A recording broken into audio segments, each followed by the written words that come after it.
Okay, welcome po sa ating Fibonacci number and ratio analysis webinar. At sa ating pong pagsisimula ay we always honor our Lord and allow us to pray muna po. Heavenly Father, we thank you for tonight.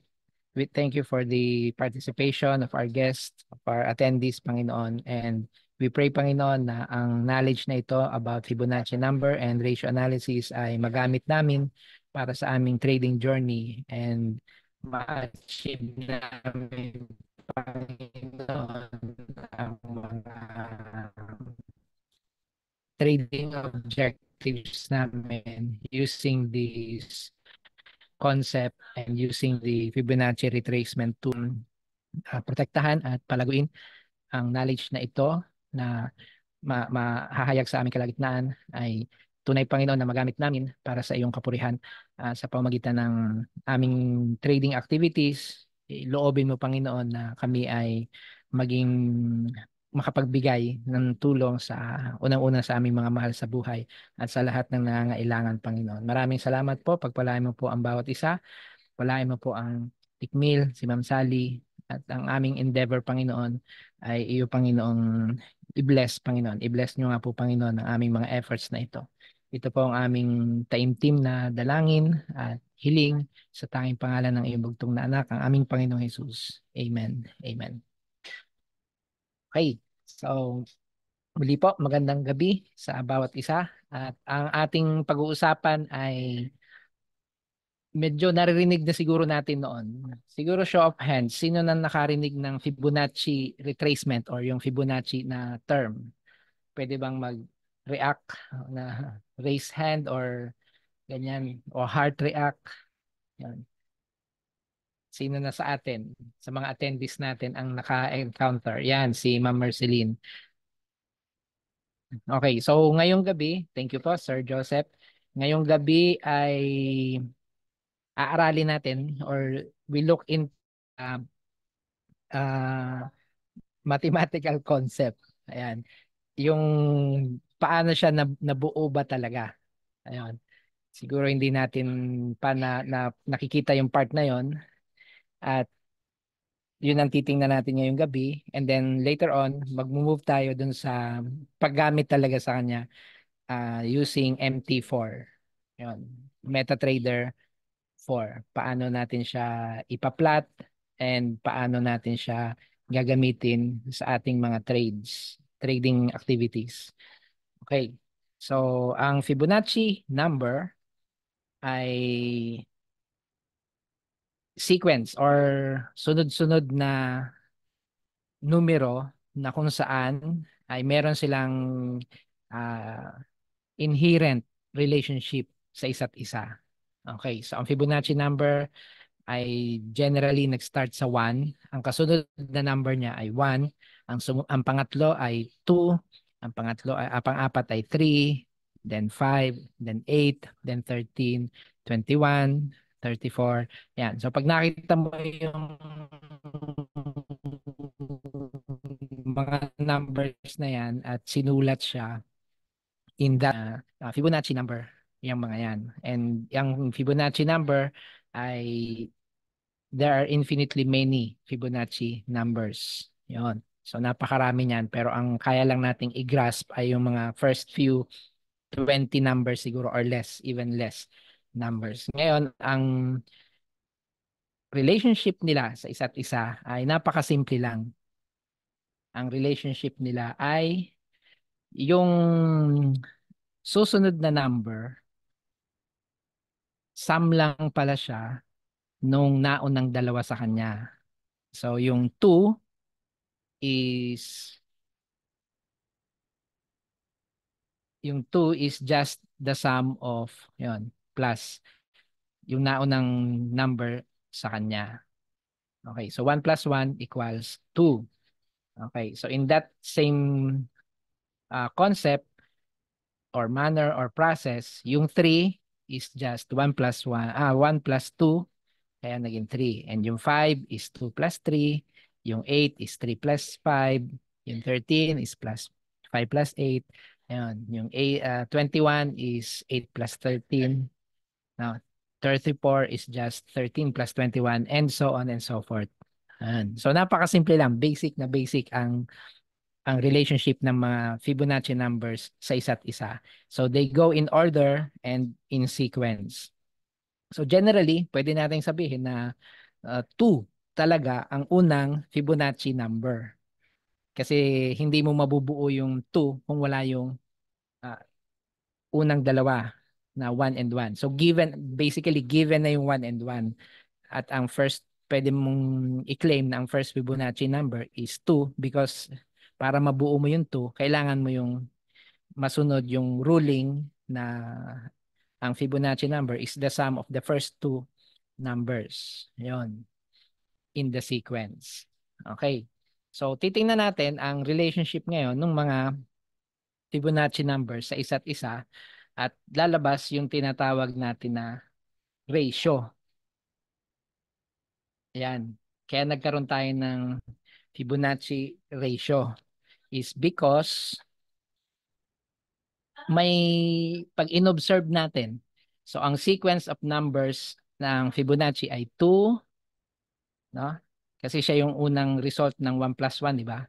So 2, 3, yan. So itong mga to, Fn or Fibonacci number. Yan. So ito yung mga Fibonacci numbers natin. And so ito yung first, ilan ba to? 1, 2, 3, 4, 9, 18. First 18 na Fibonacci numbers, no?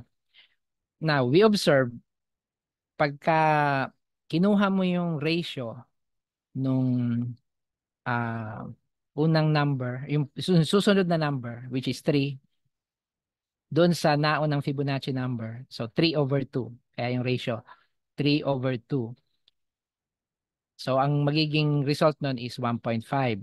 Yan. So, when you take the ratio 5/3, yung 5 bilang mas susunod na number over the naunang number, sinundan niya, no? Sinundan niya. So 1.667. Tapos yung 8, ratio ng 8 at saka yung Fibonacci number na sinundan niya. So 8/5. So 1.6. And then we go on. And 13/8, 1.625. 21/13. Yan, yung ratio lang nung current number at saka yung previous Fibonacci number, 1.615, 34/31, 1.619, then 55/34, 1.618. At ang makikita natin, yung mga higher Fibonacci numbers na 89/55, 1.618, yung 144/89, this being the next Fibonacci number over the previous one, 1.618. And mapapansin natin, lahat na ng susunod na mga ratio is iisa ang value na lumalabas. It's 1.618. Ayon. So we now have established that for every Fibonacci number, ang ratio, we can claim na ang ratio ng current Fibonacci number at saka yung previous niya is 1.618. Bakit natin pwedeng i-claim yun? Kasi hindi lang 18 numbers, no? Ang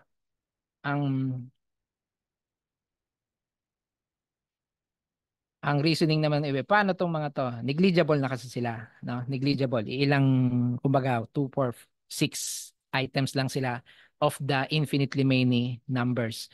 So in general, pag nakakita ka ng Fibonacci number, dalawang Fibonacci number at magkasunod na Fibonacci number sila, kunin mo ang ratio nun, 1.618 ang kanilang ratio.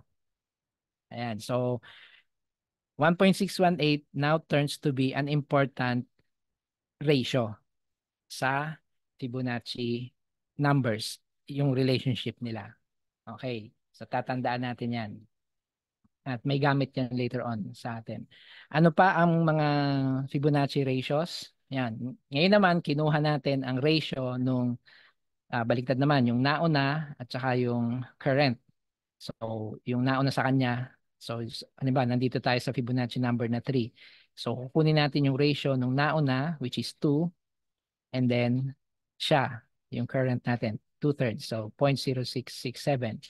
And then we do it for every Fibonacci number na meron tayo. So 3/5, 0.6, 5/8, yung nauna over the current. Yan. So 625. Nauna 8/13, yon.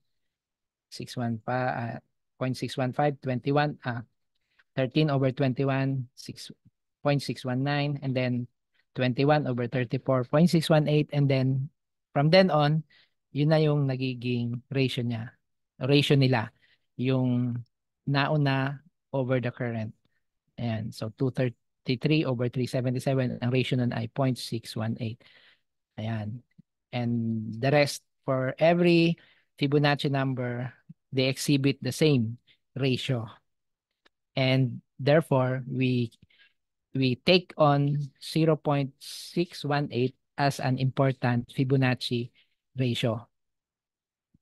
Yan. So, nagiging familiar na ba? Doon sa mga nakagamit na ng Fibonacci retracement tool, yung 1.618 kanina na ratio at itong 0.618 na ratio ay ginagamit talaga yan sa trading. Yon. So, in-establish lang natin sa webinar na ito, in-establish lang natin ang mathematical basis bakit natin ginagamit ang mga Fibonacci ratios na ito. Again, yung isang Fibonacci ratio, yan, ito naman siya. It's 0.382. Paano siya na-establish? Kinuha natin yung ratio nung yun, 2/5.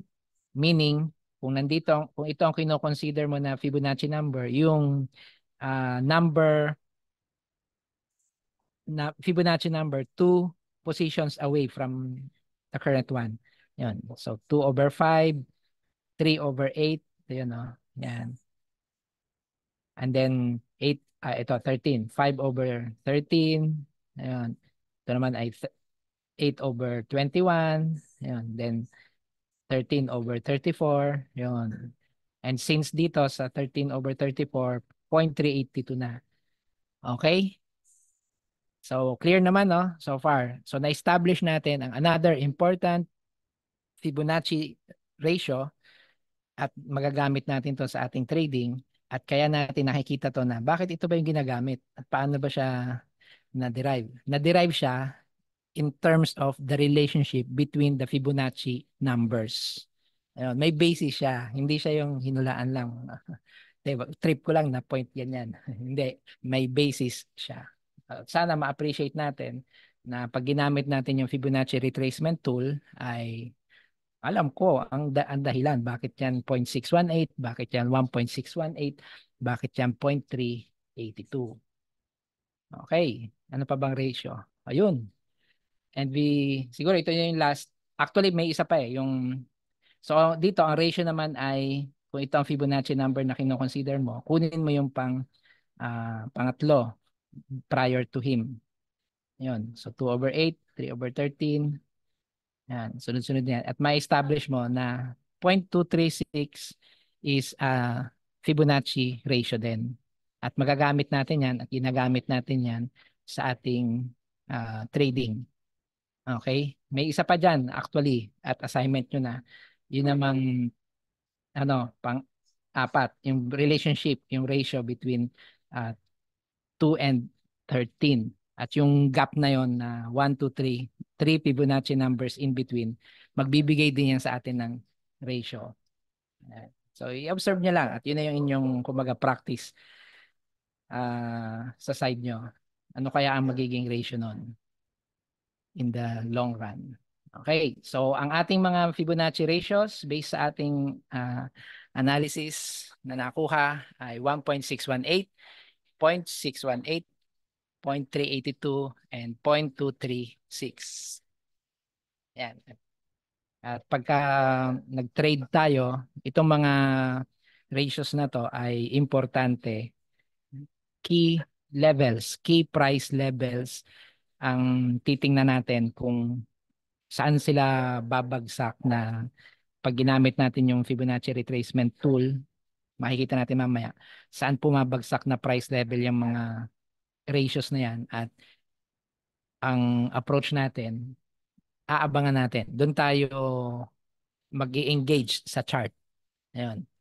Ang ibig sabihin, hindi man tayo laging babad sa chart. Aalamin lang natin kung malapit na yung price natin, yung chart, yung candlestick sa mga price, sa mga ratios na to ng Fibonacci. Ayun. So at least mababawasan yung ating effort na pagtingin sa chart at na streamline yung ating activities na saka tayo magde-decide kung magba-buy or magsisell kapag ka malapit-lapit na ang price dyan sa mga ratios na yan ng Fibonacci sa ating chart. Okay. Yan. So ano pa ba ang ibang relationship na pwede nating makuha from these existing ratios? So ito yung mga na-establish na natin, di ba? Ito, established na to. Okay na tayo dyan. Now, as we observe, ang square root ng 0.382, it so happened, it's 0.0618. It's a nice relationship, no? Yung kinuha mong square root ng isang Fibonacci ratio, lumabas another Fibonacci ratio.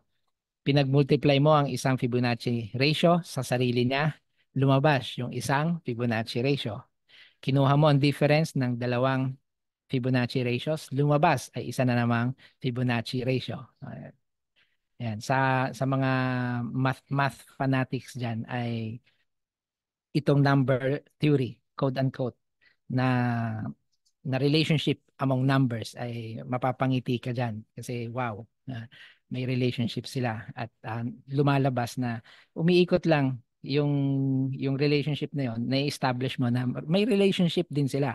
Nagsimula lang tayo sa divide ng Fibonacci numbers, nakuha natin yung ratio, pero among the ratios themselves, no, pag merong sila ring sariling relationships, no. Pag pinag-multiply mo pala yung 0.382 at 618, lalabas si 236. Pag kinuha mo si square root, ginaya natin to ng 0.618, lumabas ang panibagong Fibonacci ratio. Yun. So we call this a ratio, no? Not because directly siya kinuha dun sa Fibonacci number, but ano siya, resulta siya ng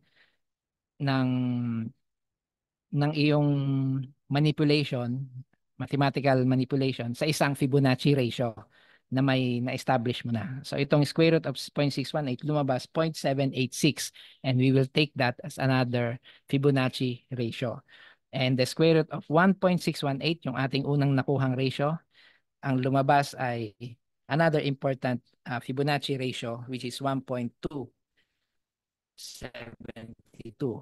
At makikita natin, no, ito yung isang magandang relationship, inverse relationship.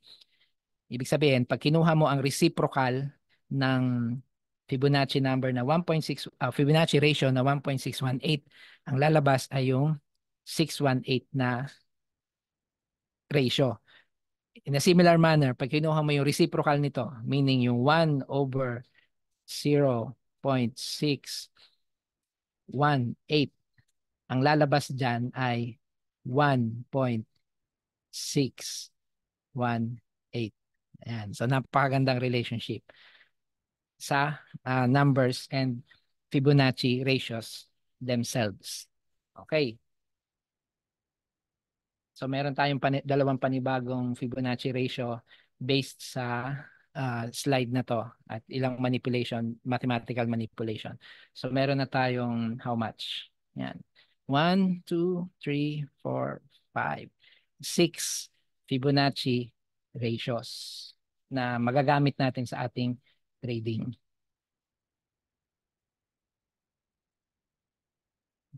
Okay pa ba? Konti lang to, math lang to. Basis lang kasi siya. From this point forward, hindi nyo na kailangan tandaan kung paano sila na-derive. Ang kailangan nyo lang alamin ay importante yung mga numbers na yan, yung mga ratios na yan. Yun lang ang kailangan nyo tandaan. Ang in-establish lang natin for the past 20 minutes ay may basis yan. May mathematical basis yan. Hindi yan basta kinuha sa sa hangin. Yun lang yung in-establish natin. Okay, now these ratios can also be partitioned into two categories. Yung above 1 na ratio, ang tawag natin doon ay extensions, Fibonacci extensions. At yung between 0 and 1, we call them Fibonacci retracements. Or ang other term dyan ay pullback. Ayan. Yun. Yun ang naririnig natin sa trading. Pullback. Yun. Or retracements. Ibig sabihin, when you plot the Fibonacci retracement tool, yung tool na yon will give you pullback levels or retracement levels. And those retracement levels, pullback levels, shall be identified by these ratios. Yun. At yung mga prices naman na extensions, meaning sumobra yung pullback. Yun, talagang dilagpasan pa yung uh, price level na pinagplot tayo ng Fibonacci number, Fibonacci retracement tool. Yun naman yung ating extensions. Okay? So, paano ba yun pinaplot? Yun na ba yung next slide? Hindi. Okay. Ang interpretation naman natin dito, these extensions and these retracement levels, these are our potential support and resistance levels or yung tinatawag na PRZ, potential reversal zones. Meaning, pag pinuntahan yung mga levels na yan, pag ang punta niya dan ay galing sa taas, so yung price ay bumababa at pumunta, for example, sa level na 0.618. Yun, ang posibleng mangyari, potential na mangyari is mag reverse. Yun, mag-reverse. So pag pinuntahan niya yung price galing sa taas, pinuntahan niya, pwedeng bumalik. Yun, pataas uli. So pababa yung price, pagdating dun sa retracement level na 0.618 Fibonacci ratio, yun, potentially mag-reverse siya. So technically, ang nangyari is support, naging support ito. Yan. Another point of view is galing naman sa baba yung price. So yung galing sa baba, umaangat yung price. No? Pagdating dun sa 618 level, ay nag-reverse siya. Yun, potential reversal. Nag-reverse siya. No? Kung nangyari yon, then yung 0.618 level becomes a resistance. Kaya sinasabi natin na itong mga ratios na to, Fibonacci ratios na to, are potential support and resistance levels. Okay? So depending kung nasaan ang price mo currently sa chart against itong mga levels na to. So kung ang price mo ay nasa taas at pinuntahan siya, bumaba, pinuntahan yung level na yon, then that level can become a support. Can become. Ano ibig sabihin nun? Pwede rin siyang lagpasan. Yun. Hindi ibig sabihin na nag-plot ka ng Fibonacci retracement tool ay mangyayari na, oh, yung level na yon dapat talagang mag-reverse siya doon. Yun. Hindi yung kagustuhan mo mangyayari. The market always decides kung saan pupunta ang price. Ang nangyayari lang kaya tayo gumagamit ng Fibonacci ratios, Fibonacci retracement tool is at least meron na tayong potential or possible or expected na support resistance level or reversal zones at yun na lang yung aabangan natin na pag dumating doon, saka tayo magde-decide. Kung mag-reverse, edi sumakay tayo sa direction ng reversal. Kung dinire-diretso, saka naman tayo sasakay ng kung saan direction. Ayun. So at least nakikita natin na hindi lagi tayong nakatingin sa chart. Ayan. And then another effect din nun, dahil alam mo yung mga ratio levels na to, makakapag-plan ka. Pwede mong tingnan kung gaano nakalayo yung price. Ayan. Gamit yung crosshair tool sa MT4, MT5, malalaman mo pag pinilat mo yung crosshair, malalaman mo kung ilang pips ang layo nun. And kung ganun ang direction ng market, pababa, yun, pwede kang mag-sell. Kung good enough yung number of pips doon sa na-measure mo. Diba? 50 pips away pa siya. O, kahit man lang 20 pips makuha mo doon sa stretch na yon dahil alam mo na pababa yung price, palapit na sa 0.618 level. Ayun. So yun ang isang approach doon na sa trading na pwede mong gawin. Yung iba kasi ay ayaw hindi makaantay. So kung hindi ka makaantay, i-measure mo kung enough na yung pag-engage mo, kung magsisell ka or magbabay, kung enough yung number of pips na makukuha mo para mailagay mo ang tamang lot size at alam mo rin ang may expect mo sa course ng trading dun sa portion na yon. Kasi minsan kasi ang trading time lang natin is for example 8 to 10 ng gabi kasi yun lang ang available natin. Meron tayong nagtatrabaho tayo maghapon. Ayun. Alangan namang intayin ko muna dumating sa level para doon ako mag-trade. Enough naman pala yung pips, yung distance no doon sa 618. Meron na ako doon makukuha, say 30 pips no. Oh. So okay na yan, pwede na yan siguro na kitain ko for this period. Yan. So yun ang mga decisions na pwedeng mo magawa because you know these Fibonacci ratios as support and resistance levels.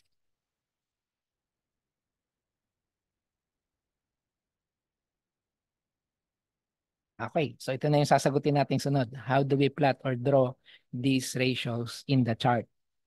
Okay, kung wala tayo nung tool, ganito siya gagawin. Kaya napakaganda na may tool tayo na isang click mo lang nung Fibonacci retracement tool, plot mo na siya, nandun agad.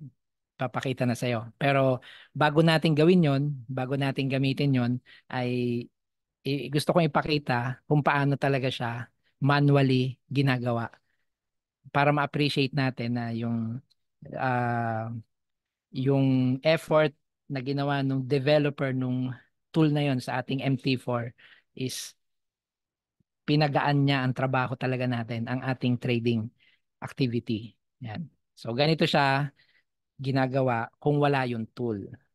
Yan. So for example, ito yung current uh, candlestick formation or market structure ng ating chart. No? So nakita natin, umangat,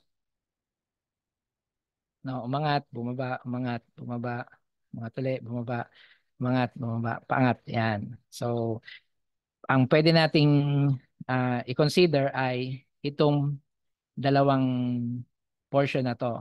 So how do we pick it? Yan.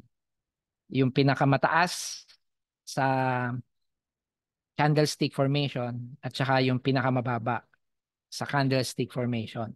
The highest and the lowest values sa ating candlestick formation. Yun ang pagdudugsongin natin.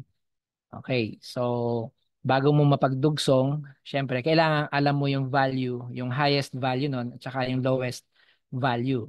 So you will need to plot that. Sa case na to, no, hypothetically, or actually hindi to hypothetical, it's the chart of the Euro USD, no? Ay 1.16380 yung pinakamababang value niya. Yung pinakamataas naman is 1.36690. Okay. So pag na-identify mo na yung value, the next step would be to calculate ano yung distance ng dalawang yan.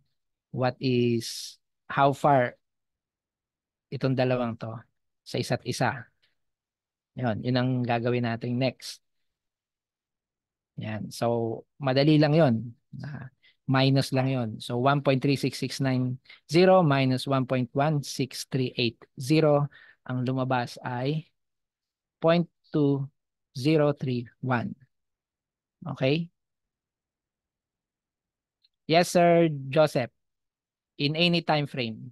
Yes, but mas maganda na ang analysis natin ay magsimula sa higher time frame pababa. Yan. Mas strong ang Fibonacci retracement levels sa D1, sa H4, and even H1. Mas strong sila kaysa sa M15, M5, at even M1. Yan. So, mas maganda na nakaplot ka muna dun sa higher time frame bago sa lower time frame. Okay, so ang distance ay 0.2031.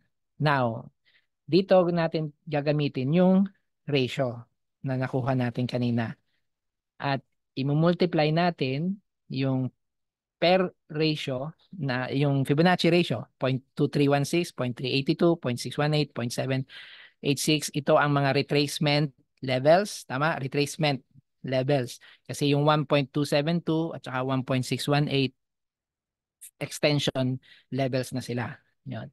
So kukunin mo yung mga values ng product nung distance nila nung dalawang highest and lowest, no, ratio, at yung makukuha mo ay idadagdag mo dun sa ah, pinakababa para makuha mo yung level na 0.0236.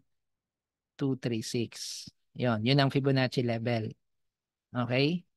Yung lalabas na sum nitong 1.16380 at itong 0.047936, yung lalabas na value na yon, gagawa ka ng horizontal line, no? Kung manual ha, horizontal line, at mamarkahan mo siya na yun ang 0.236.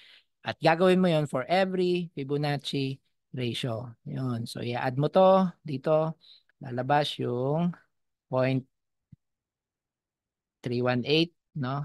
Yan. Ganyan talaga siya katrabaho kung wala yung Fibonacci retracement tool. Yan, iisa-isahin mo yan. I-add mo to dito para makuha mo yung 0.618 na level. Yan. Okay? So, ganun siya pag ginawa natin manually. So, assuming na nakuha natin yung sum, na i-plot na natin, ganito yung makukuha natin na scenario, which is familiar sa ating Fibonacci retracement tool. Yun. So, yung ating Fibonacci retracement tool, meron siyang inclined line, no? Determining na ito yung pinagdugsong natin na mga values. Tapos, matic, pag ginamit mo yung Fibonacci retracement tool, pinaplot niya na tong mga lines na to. Depending dun sa in-identify mo na mga levels, pwede mong i-specify kasi dun sa tool kung anong levels ang gusto mong makita. Okay, so sa case na to ay inilagay ko na yung mga extensions. Yun. So kanina sinabi ko ang extensions na na-identify natin using mathematical manipulations ay yung 272 at saka 618. But it doesn't mean na wala tayo nung 1.382, which is the usual Fibonacci retracement tool. Nag-a-apply din yan. At ito, yan, actually, nilagay ko na dito pala yung assignment nyo. Patunayan nyo na lang na ang 0.146 ay isang Fibonacci ratio, no? Yan, patunayan niyo na lang yan. Okay. 0.146. Okay. So, ano ang ini-expect natin na behavior ng market after nating ma-plot yung Fibonacci retracement tool at ma-calculate yung mga levels na to, Fibonacci ratio levels, at ano kaya ang ini-expect nating makita sa market? Paano niya ipa-plot yung mga candles, no? Paano kaya siya magbe-behave? Yan. At dahil ito ay naganap na in the past at ito ay isang example ng usage ng Fibonacci retracement tool, ay makikita natin na ganito ang in-imprint ng market. Pagmasdan nating mabuti.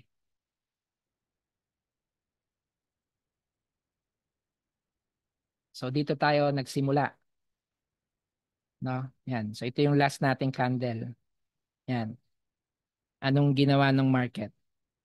So hindi na siya bumaba sa 236 na level. From there, umangat siya sa 618, nag-retrace or nag-pullback papunta sa 382, umangat ulit sa 618, bumaba uli, close to 382, then umangat uli, nilagpasan na yung 618, yan, lumagpas ng konti sa 786, bumalik sa 618. Di ba? Ang ganda. Dito mo lang siya pinilat, no? Balikan natin yung previous chart. Paano? Previous chart. Sorry.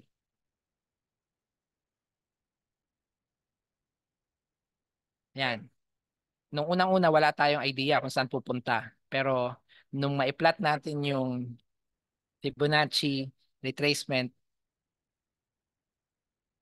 yung mga levels na yon, it appears doon lang sila gumagalaw. Isn't that amazing? Parang bata lang yan. Ayan, 272 nilagpasan, nag-pause briefly, umangat sa, then saka dumiretso sa 618, no? 1.618. Then bumalik sa malapit sa 382 or between 382 and 272, naglaro sa box na to or sa levels na to, 618. Paglabas doon, umakyat diretso sa 2.146 or dun sa ratio na 0.146. Then bumalik uli sa 786 na ratio at naglaro lang siya doon, no? And then saka bumagsak, yan, bumagsak sa nagpahinga. Bumagsak, nagpahinga sa 272, no? Doon nag-bounce. Tapos bumagsak uli, diretso sa 382. Ayan. Okay? So, dito, ito yung classic example ng ay pwede asahan na mangyari sa mga Fibonacci ratios, key levels na yon.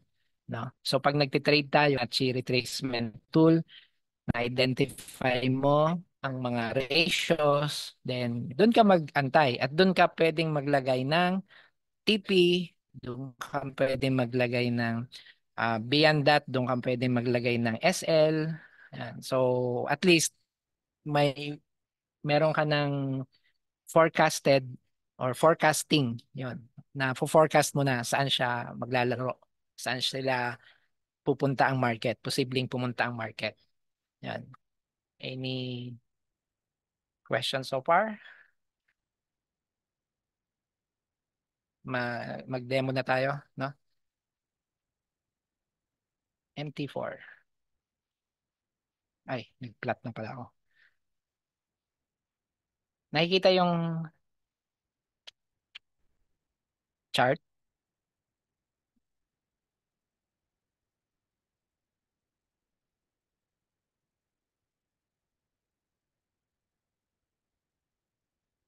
Okay, thank you, Ma'am Merceline. Thank you, Sir Joseph. Okay. So ito yung monthly, yan. Monthly chart ni Euro, GBP. GBP USD. So sa monthly to. At ang maraming paraan para i-plot ang Fibonacci retracement tool. Okay, alisin ko muna. So yung Fibonacci retracement tool is this one. Ito, yon. So pag hinover mo naman yung mouse, sasabihin niya kung ano yung tool na yon. So this one, ang sabi niya, draw Fibonacci retracement. Okay, so pag click mo nun, so may enable siya, lilipat mo yung mouse, hahanap ka ngayon ng sa chart, yon, ng highest and lowest portion ng nakikita mo sa chart. So sa chart na to, ang nakikita natin na highest and lowest ay itong dalawang ito. Yun yung highest. So i-click mo doon sa highest at i- i-stretch mo, i-drag on mo at i-release mo doon sa lowest. Yan. So ganun lang siya i-plot. Okay, paano ulit? Ay, mali.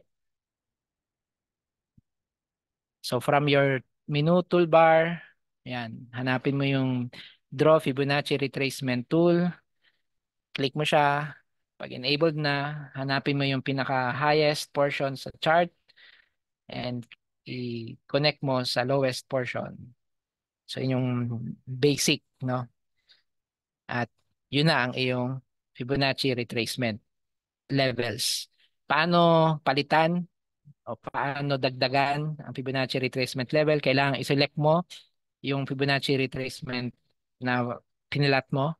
Okay? You can select it by double clicking yung mga endpoints. Yan. Hindi mo kasi siya masiselect by double clicking sa mga lines. Kailangan endpoints sa taas, sa kabilang dulo, or sa gitna. Yan. Although mahirap hanapin yung gitna. Yan. Madaling hanapin yung sa taas, sa baba na pinilat mo. Yan. So pag na-select mo na siya, i-right click mo rin and then Fibo properties. So, okay. So, yun yung one way. Another way, para ma-select mo ang isang Fibonacci object sa screen mo is you press Control B. Bravo. Control Bravo. Yan. So, do sa Control B, lalabas yung mga objects na inattach mo dito sa chart. At makikita mo doon, meron kang Fibo. Ayun, yung, or Fibonacci, short for Fibonacci. May ID siya, may pangalan siya. Double click mo lang siya. Ayun. So para makasigurado ka, halimbawa, napakarami ng chart diyan, napakarami ka ng Fibo. Para makasigurado ka kung aling Fibo ang iyong i-edit or papalitan ng settings, i-check mo muna yung checkbox na to. 'Yon. Pag na-check mo na siya, ano 'yon, enable yung mga dots. Nakita nyo yung dots lumabas. Ayun. So pag nakita mo, oh yun nga yung aking i-edit. Kasi pag marami na yung Fibonacci diyan, hindi mo alam kung sino sa kanila dun sa Fibo. Kasi yung pangalan nila ay auto-generated by an ID para hindi sila magkapare-pareho. Ano, ma-identify sila. So para ikaw naman visually ma-identify mo, i-check mo muna yung checkbox. Yun yung aking Fibo na gagamitin or i-edit. Kaya ito ang aking i-double click. Or i-click ko yung select ko siya and then edit button. Okay. Now, doon sa edit ay meron tayong tinatawag na common tab. Ayan. At kung mapapansin nyo, nasan yung kaninang sinasabi mong inclined line. Kasi inalisan ko siya ng kulay. So pag nilagyan ko siya ng kulay, ginawa kong red, ayan, lalabas siya. Yun, kita nyo, lumabas na siya. Yun. Usually hindi ko kasi siya nilalagay dahil yun nga, dumadami yung objects. Minsan nami-misinterpret mo yung line na yan as trend line, which is hindi naman siya trend line. Kasi ano siya, part siya ng Fibonacci na yun ang direction. Yun ang kung paano mo siya hinila from top to bottom.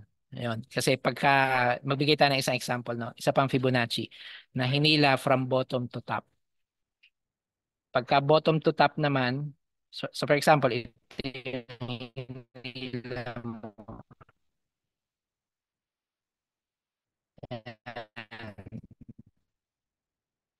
Yung line inclination mo naman ay papahiling pa kanan. Yan. Yan, so dalawa na siya, no? So again, dito natin magiging useful. Ito ba 'yon? O ito. Ayun. So doon mo siya malalaman. Okay?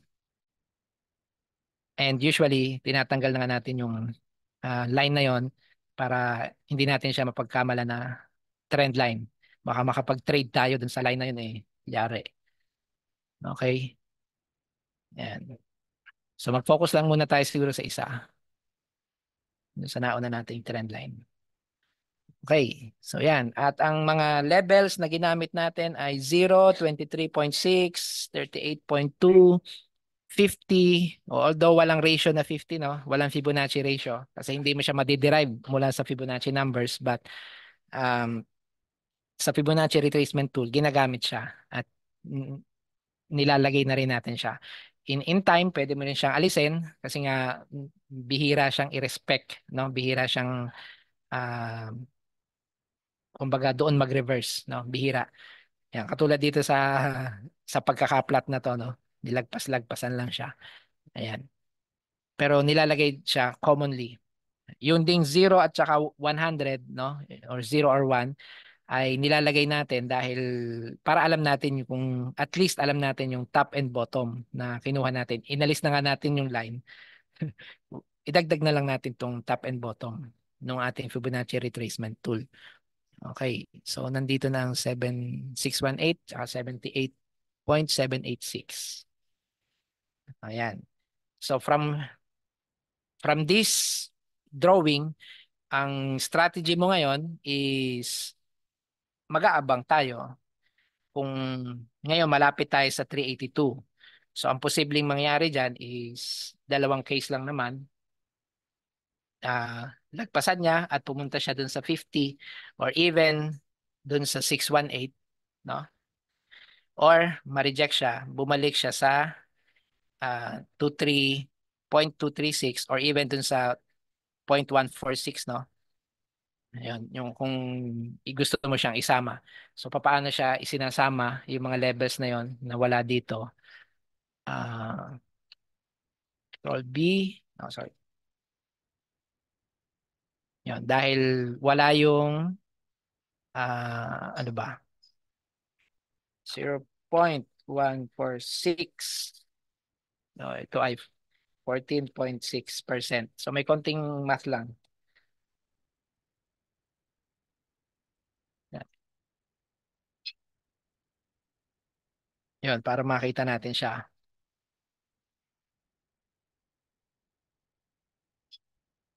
Hanggang doon lang pala yun. So expect natin, pwede siyang bumalik up to that level. Yun. So yun yung pinaka-identified support and resistance ng Fibonacci retracement na to. Yan, ito hanggang dito. Okay. So masasabi ba natin na talagang support and resistance siya? Yan. So doon na natin makikita 'yon sa usual natin ginagawang pag-identify ng support and resistance, which is yung mga peaks, mga turning points, no, ng ating candles. 'Yon. Ganun tayo mag-identify ng support and resistance, di ba? Yan. So yung mga turning points na yan ang masasabi natin na support and resistance. Para ma-identify yung tatlong to. The more touches, the better. So ito. Yan. Some fall nicely sa Fibonacci retracement. Alisin kaya natin yung 50, no? Para di tayo malito. Ay, sorry.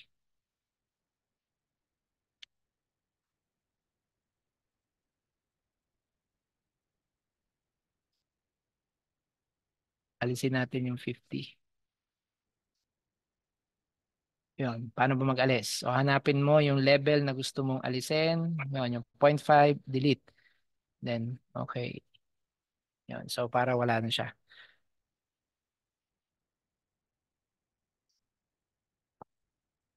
Yan. So, ito yung mga possible support.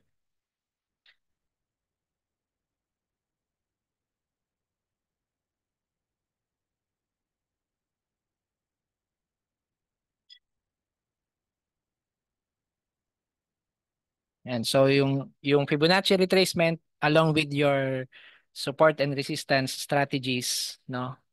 Pwedeng trend line. Yan. So, ito. Yan, na-break na.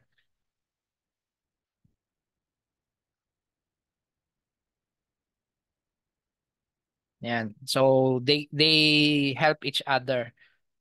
Yan, they help each other. So yung horizontal na lines na dinedefine ng Fibonacci retracement, pwede mong gamitan ng horizontal support and resistance areas, yan, itong mga rectangles na to, or yung trend line mo, yan, pwede mong gamitan din sila, no? Kung saan sila nagmi-meet, it's a possible na meet reversal point din, like yung nangyari dito, no? Sa area na to, or currently nangyayari. Yan. Ang tawag diyan ay confluence, no? Yung maraming indicators mo ang nagsasabi ng iisang bagay at nag-agree sila. Yan.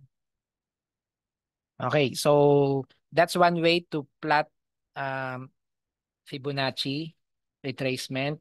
Yung iba naman ay ang approach, halimbawa, yun nga, day trading tayo. So kung day trading ka, delete natin lahat, no? Or palitan natin pala ng ano, tawag doon, visibility. Yun. Para makita lang siya sa monthly, no? Ilagay mo lang siya sa monthly. Yun. Dami. Delete ko na lang yung mga rectangles for this purpose kasi hindi naman natin siya yung pinag-aaralan. Even the trend line. Yan. So, paglipat natin sa daily, yun, wala na yung Fibonacci retracement na pinalat natin sa monthly. Okay. And then sa daily, okay, magpa-plot tayo ng another Fibonacci retracement kasi yun ang ating gagamitin for our trading purposes, daily trading purposes. So currently, nasa 38.2%, no? Siya. Yun, trading above 38.2%. So ito yung sinasabi ko na pwede mong nakalagpas na. So mas maganda sana nag-trade ka noong nasa 38.2% pero nakalagpas na at ang next na pupuntahan niya ay 23.6. Bakit baliktad, no? Kasi nga ang hila natin is from below to top, no? Below to top. Kaya ganun yung sequencing nila or order. So dito mo gagamitin yung crosshair tool. Gaano ngayon ito kalayo pa sa 23.6? Yon, around 75 pips or 750 points. Yon. So pwede ka pang kumita, no? May possibility pang kumita at makasabay. So yun ang isang gamit ng Fibonacci retracement tool. Pero kung yung price mo is malapit na dun sa 23.6, might as well wait na ma-reach na yung level na yon, saka ka mag-decide kung magti-trade ka, mag-engage ka, mag-open ka ng position or hindi. Yan. In this case, pwede mo pang habulin, no? Mag-risk na magtuloy-tuloy ito sa 23.6 level. Okay. Yung iba naman, ang ginagawa, so palitan natin ang settings nito. Gawin natin siyang daily. Daily. Yan. Para pagbaba natin sa hourly, ay hindi siya makita. Okay. Yung iba naman, ang ginagawa is, ang Fibonacci retracement, ipinaplot sa isang uh, candle lang. Pero yung candle na yon should be daily at least. Yan. So in this case, pinalat natin siya doon. I-zoom in ko lang para sigurado. Ayan. So pinilat ko siya doon. Then saka ako bababa sa 1 hour time frame. Ayan. So ito yung pinili niya na levels. Si-select ko lang siya or control B, no? Yung Fibo na yon. Then i-edit ko siya such that yung parameters na time ay mas stretch siya na hindi lang sa iisang araw nandun. Ilagay natin ang 15 siguro. Yun, para mas stretch siya. Nakuha niyo yung proseso? So, nagsimula tayo sa daily. So, nasa daily chart ka. Then kinuha mo lang yung Fibonacci nitong isang candle, no? Then from that Fibonacci, bumaba ka ng H1 kasi ang H1 ay maraming candles. Then saka mo ini-stretch yung Fibonacci retracement tool para makita mo yung spread at mga possible levels na puntahan. Now, currently ay trading near 38.2% based dito sa pinagdugsong na to. Okay, again, itong pinagdugsong na to, it is not the highest and the lowest sa H1. Ano sila? Sila ang highest and lowest dun sa daily candle. Okay. At yun ang dun ka mag-trade based on that approach, no? So ang basis mo lang ay yung daily and you trade similarly. You respect the imprinted Fibonacci levels at pagka pinuntahan siya, merong potential reversal na mangyayari which is nangyaring sa isa, no, sa 618. Meaning from here umangat siya to that highest point, nag-retrace or nag-pullback siya at best sa 618. Yun, no? So from 618 bumalik siya sa 382 level which is around ilan?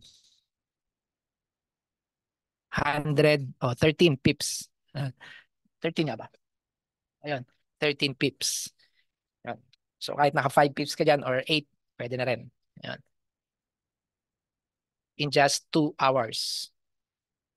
No, running pa in 2 hours ko. So yun yung idea doon.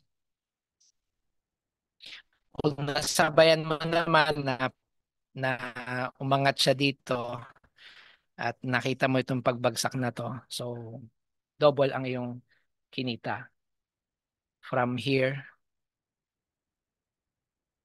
Yan. So nung lumagpas siya sa 23.6 at binalikan, yon hanggang doon ay 20 pips, no? Sa 618. So yun yung pinakagamit ng Fibonacci retracement levels. May questions ba so far? Kasi basically, yun na yung gagawin ninyo. Ipapractice nyo kung paano mag-plot at magti-trade kayo based dun sa nakikita nyong Fibonacci retracement levels na binigay nung pagkaka-plot ninyo. Okay, so yung tanong ni Ma'am Mercelina, weak is one approach and be consistent. Kung ang iyong plotting ay laging kasama ang week, every plotting mo kasama ang week. Pag ang pinalat mo ay body to body, then so be it. Yun ang iyong gawin. Okay? But choose the close prices nung body. So for example, dito natin nakita yung daily, di ba? Sa dalawang candles na to. Yan, ito. Based dun sa daily chart, no? Kasi nandyan yung high at saka nandyan yung low. Pero ang pagpa-plot mo talaga, kung ang nakasanayan mo is body to body, i-adjust mo siya na pumunta yung plotting mo sa close price. Yun. So i-adjust mo yun, i-adjust mo rin ito, dulo. Hindi sa high mo siya ilalagay. Hirap hulihin. Ay, wala pala dyan dulo. Ayun, kasi nandun sa kabila. Pinalta natin ng pinaltan nga pala natin ng time frame. Ayun. Click ako ng click doon. So yun, yun ang isang dilemma pagka malayo. Yun. So ito, lilipat mo siya doon sa close price. Ayun. So pag body to body, yung close prices ang kukunin natin. So pag nasa baba, yung red candle, close nung red candle. Kasi pagka pinaltan mo naman ang type ng chart, no, yung representation ng price, ito kasi candlestick eh. Pag ginawa mo siyang line, ano, so yung mga close price, yun ang kinunan mo ng Fibonacci retracement. Okay? Kaya pagka body to body ang gagamitin mo, maganda close price ng body ang kukunin mo. So pagka nasa baba siya, close price ng red candle. Pag nasa taas, close price ng green candle. Kahit na itong white na to, itong bearish candle, kahit na yan ay mataas pa sa kanya. Halimbawa, dito siya, yan, may excess siyang ganon. Hindi yun ang kukunin mo kasi sa close price tayo nakabasis. Okay? At kung makikita nyo ang difference, no? May difference yan sa, of course, dahil yung napaltan ng distance eh. Yung distansya na to, yan, napaltan yan. Dati nandito siya. Malaki-laki din ang nawala na distance. Kaya yung computation, yung pag-multiply ng distance times the ratio, magbabago yung mga internal retracement levels o price levels because of that. Okay, may questions pa ba? Ano ba yung questions pa natin?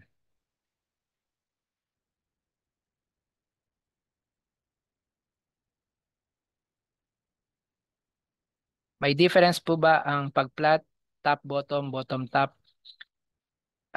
Yes, ang difference niya ay yung yung label lang actually. So pagka from top to bottom, ang zero mo ay nasa bottom. Pagka bottom to top, ang zero mo ay nasa taas. Yan, just in this case, ang zero mo ay nandito. Kaya yung 14.6, yung 23.6 nasa taas. Kasi ang hila natin dito is from bottom to top, paakyat. Yan.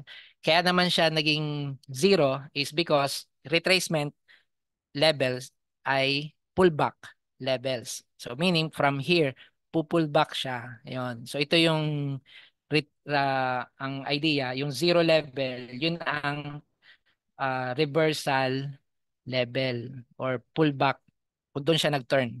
Doon siya nag-pullback. Kaya from the pullback zero, it accumulates percentages. Yun. Kaya from zero, kaya nababago.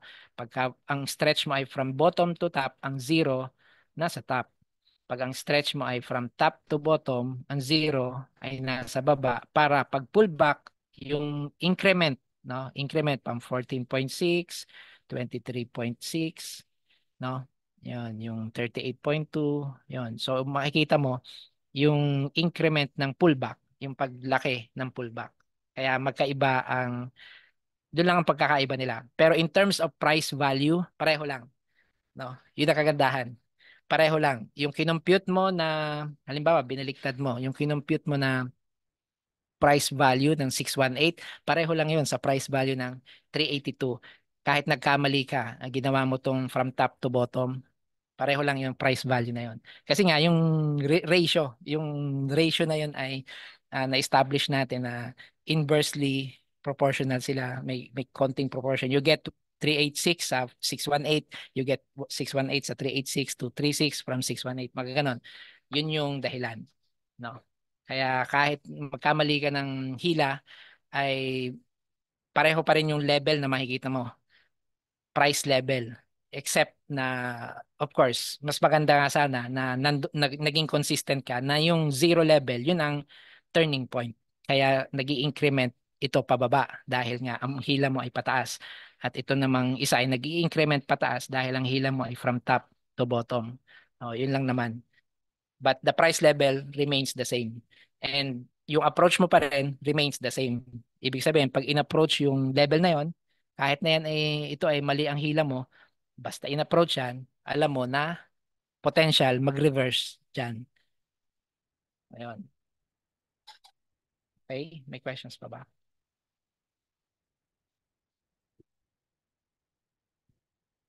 Ayun. So, we exceeded about 5 minutes. Thank you for joining. Kung may questions pa tayo, ay pwede naman offline sa ating mga GC. Pwede nyo akong kontakin or sa ating Facebook group. At ang recording nito ay mai-release naman sa atin. At pwede nating i-review. Pag-aralan muli. Okay, so bago tayo ulit maghiwa-hiwalay, let's offer a thanksgiving prayer to our Lord. Dakilang Diyos, kami po ay nagpapasalamat sa knowledge na to na nahayag sa amin. Ikaw, Panginoon, ang source ng lahat ng knowledge. Nawa, Lord, ay matutunan namin ito at magamit namin ang kaalamang ito sa aming trading journey at ang lahat ng output namin, Panginoon, ay mabigyan ka namin ng kapurihan at maitulong namin sa aming mga mahal sa buhay at anumang mga objective namin, Panginoon, sa ah, trading journey na to with Tickmill, Panginoon God. Maraming salamat po. At nawa, Lord, kami ay patuloy mong biyayaan ng ah, maraming opportunity upang kumita at masatisfy ang aming mga desires, Panginoon. At nawa ang mga desires na to ay muli maibalik namin sa iyo ang kapurihan, sa iyo ang papuri at pagsamba, Panginoon. Pagpalain mo po ang bawat isa na dumalo. Pagpalain mo po ang bawat isa na manonood ng replay. Pagpalain mo po, Panginoon, ang aming ginagawang ito. Ito po ang aming dalangin sa tanging pangalan ng Panginoong Hesus. Amen. Amen. Praise God. See you po on Tuesday. Yan. Sa Tuesday po ay meron tayong free Q&A webinar. Ang guest po natin ay si Ma'am Lori. Ah, Ma'am Lori, nandito ka ba? Okay. In any case, sa Tuesday po, ah, 20th, no? Sa 20th, August 20, 7 p.m. Ang guest po natin ay si Ma'am Lori. See you po.